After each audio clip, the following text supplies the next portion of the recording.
Welcome to our channel. Today we how to verify student life with College Confidential detailed guide step by step clearly.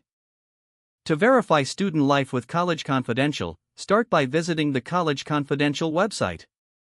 Once on the home page, look for the search bar. Type in the name of the college or university you are interested in. Press enter to see the available discussion threads related to that institution. Select the appropriate thread that discusses student life. Read through the posts to gather insights from current and former students. Pay attention to topics such as campus culture, clubs, and social activities. Next, check for any recent threads to ensure the information is up to date. You can also use the filter options to search for specific questions or topics. If you have specific questions, consider creating an account. This allows you to participate in discussions and post your own inquiries. Engage with other users by asking about their experiences. Look for user profiles to see how active they are in the community.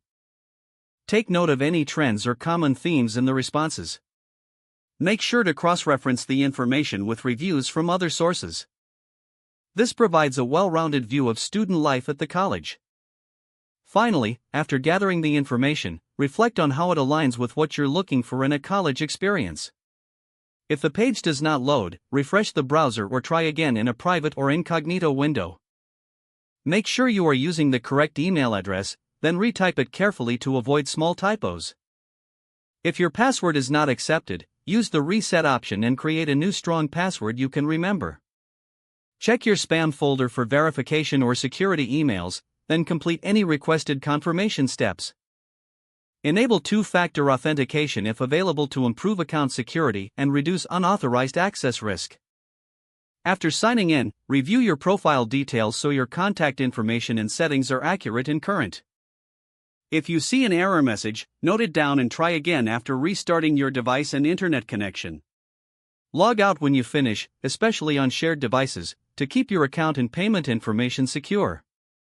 If the page does not load, refresh the browser or try again in a private or incognito window. Make sure you are using the correct email address, then retype it carefully to avoid small typos. If your password is not accepted, use the reset option and create a new strong password you can remember. Don't forget to like this video and subscribe to our channel for more step-by-step tech guides.